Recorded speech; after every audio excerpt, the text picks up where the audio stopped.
Hello and welcome back to Psychology 303, the analysis of everyday behavior. I'm Dr. Williams, and this is the first in a series of lectures on behavior skills training, covering Chapter 12. We'll be talking specifically about behavior skills training, or BST, as it's sometimes abbreviated.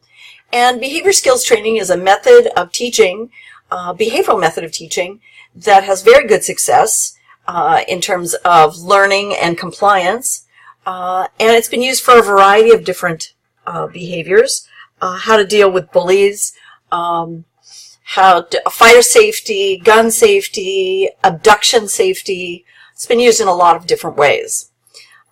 Before I have you begin this lecture, I would like you to pause this lecture and go back into Canvas to the assignments and under assignments to the lecture videos, and I'd like you to view video 12A before you continue with this lecture, lecture 12B. So if you would do 12A first and then come back to this lecture 12B, we'll continue talking about BST. So you can pause the video now.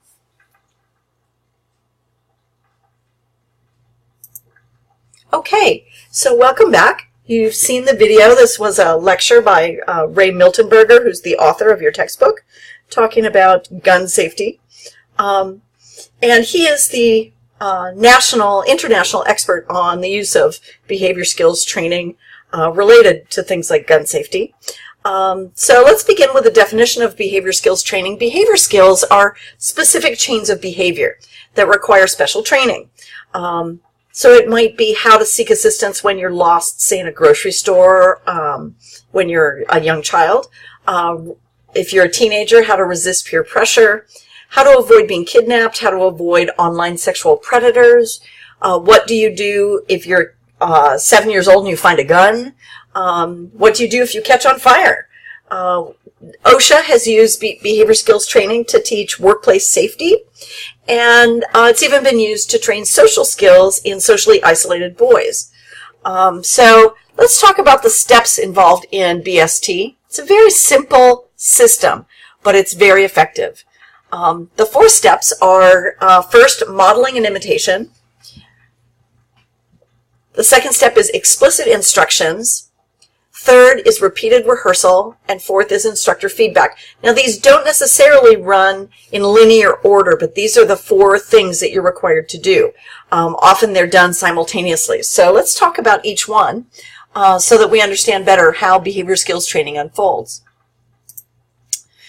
The first component of behavior skills training is the use of modeling and imitation, where the learner observes a model and then imitates the model's behavior. It does require the ability to imitate, and there are some individuals who do not have the ability to imitate, and so we have to go through imitation training before we can use BST. However, for those people who can imitate, this is the first step that we use in BST. Modeling can either be live by a human model, or it can be symbolic. So it could be with a person. It could be a teacher, or maybe a firefighter or a policeman who comes in and does a little demonstration in your class as a teacher for your students. Or it could be, I have later, you'll see a video of a dance instructor using modeling and imitation. But it isn't required that it be a live person. It could be video modeling. It could even be cartoon modeling. And you'll be seeing some examples of non-human modeling. I have a video that I'll show you that has a Dalmatian doing the modeling, which is kind of fun for the kids who are watching it. All right. So modeling is an important component of BST. Its main goal is to model the successful behavior and its outcomes. Factors that influence the effectiveness of modeling are things like having a high status person as your model, like a fireman or a police officer. But it's also true that models can be very effective if they are the learner's peers. So often we'll start with a high status model and then we'll shift to peers as the models to try and tap into the efficacy of both of those. It's important to draw attention to the important components while you're modeling, and to create the proper context. So role-playing opportunities, props that simulate the situation can be useful. Training in situ, training in the actual environment where it could happen. Repeating the modeling throughout the training and shifting, as I said, from experts to peers can be helpful. It may be necessary to do generalization training. Once we get the behavior to occur in an artificial setting like a classroom auditorium, you might need to take them out into the environment. When my children were young, they did how to escape from a burning building.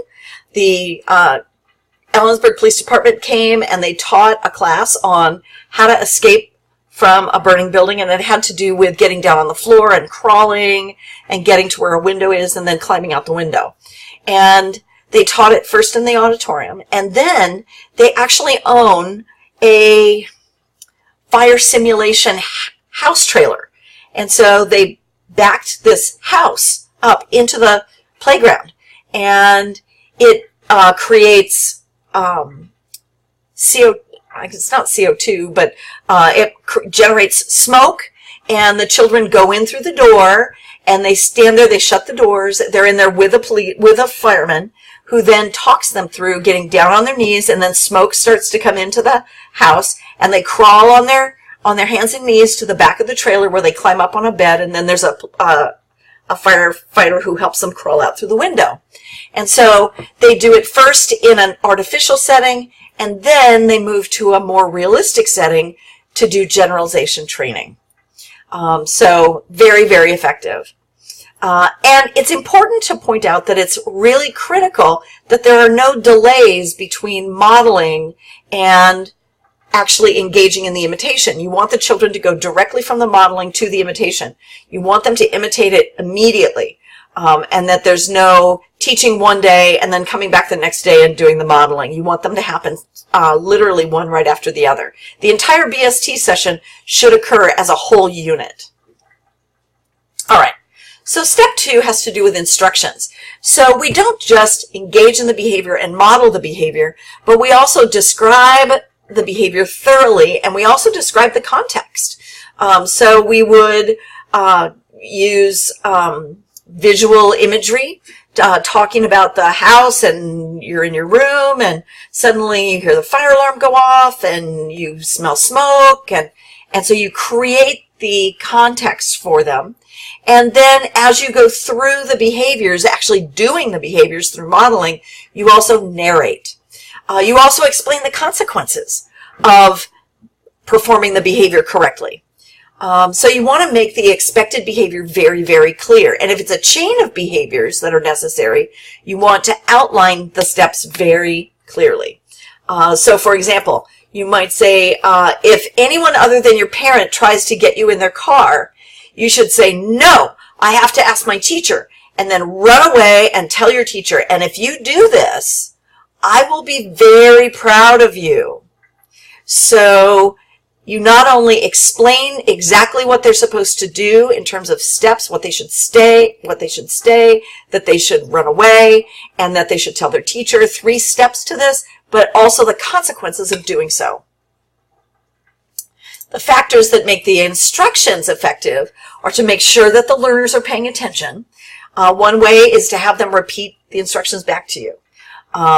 You want to explain at the level of comprehension of the learner. The way you describe fire safety to a kindergartner might be very different than the way you would describe it to a 5th grader. And so you want to make sure that your explanation targets the audience that you're talking to. You want to use a credible teacher. You want someone that they trust, someone that they believe, someone that they see as an expert. So it could be a parent, it could be a teacher, it could be a policeman, it could be a fireman, whoever that person is. When it comes to certain skills, your coach is the expert about how to throw a ball or hit a ball with a baseball bat. And so having someone who's credible, it wouldn't be very useful if I went out to tell you how to use a baseball bat properly. I'm not knowledgeable in baseball stuff, and so that probably wouldn't be considered a credible teacher. You want someone that the audience actually sees as credible. And you want to have the learner repeat the instructions back to you so that they're able to describe. So when you have them imitate, have them not only imitate the behavior, but simultaneously describe what it is that they're doing so that they're able to show you and tell you what the correct sequence of behaviors are. And then finally, you want to provide an opportunity for the learners to practice immediately until they do it properly several times. So repeated success with their behavior is key to successfully learning the behavior and having it actually occur when the situation arises. The third step is rehearsal. Rehearsal is very important. You want to give the learner a chance to practice the new behaviors. This gives you a chance to see that they're able to actually do the behavior correctly. If there are problems, you can correct the errors and you can reinforce the correct behaviors. We'll talk about feedback in a minute, but it's really important that you focus on what they do right and correct the errors in a way that's not punitive.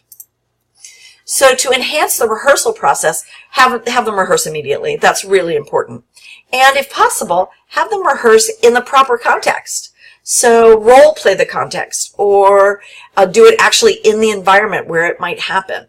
If you're talking about complex behaviors, you want to break the sequence down and rehearse the earlier components first and then add components later. You want to give corrective feedback. You want to do so gently and sensitively, along with positive reinforcement. You want to allow for multiple successful practice opportunities. So don't just give each. So if I were teaching fire safety to a class of 22 kindergartners, I wouldn't allow each kindergartner to just do it once, whether they did it right or wrong. I want to make sure that I see every kindergartner do it enough times and do it correctly and successfully several times before I'd be willing to move on. Follow each correct performance with reinforcement. And if you need to do generalization training, if you need to train across situations or across locations, or if you start in the auditorium and then you go out to the playground to engage in the behavior there, that may be also necessary. So you want to make sure that rehearsal occurs not only in an artificial setting, but also in a setting that is relevant to the behavior. The final component is feedback. You want to follow each learner's behavior with feedback using differential reinforcement. You want to provide corrective feedback for errors. And you want to praise and give positive feedback for correct performances. So, and it's important that you find something good in every child's attempt. So you may have children who are not very adept at doing this, but you still need to compliment some aspect of their rehearsal. So you need to say, really good try. I really liked how you were enthusiastic, even if they do the whole thing wrong. And then you provide, okay, let's do it again, but this time let's try doing it like this. That will usually help. So you want to make sure that your feedback is not punitive in nature. So you want to give the feedback immediately, and you want to include praise and other positive social reinforcers, high fives, audience applause, praise for good effort when you're providing corrective feedback. Always find something that they did well before you give them any feedback on that's corrective. Try not to be overly negative. Only correct one aspect of the behavior at a time. So at that point, you might want to correct the behaviors as they occur in sequence. So the first error is the one that you correct, and then you have them do it correctly up through that step, and then see how they do. And then if they make another mistake, you then step in and correct the second mistake until you finally get them all the way through. Try not to overwhelm them with corrections. Sometimes it's best to allow one child to engage in the behavior, correct some small aspect of the behavior, and let them sit down, bring another student up, have them do it, have another student before you bring the first student back up, and then you give them another opportunity to practice. Praise should be very descriptive. You should be very clear about what you're praising them for. What aspect of their behavior are you praising? And then finally, I'd like you to go back again to assignments and lecture videos in that area and view video 12C, BST and fire safety, and video 12D, which is BST and self-dressing, before you move on to the PowerPoint for lecture 12D. All right, have a good day.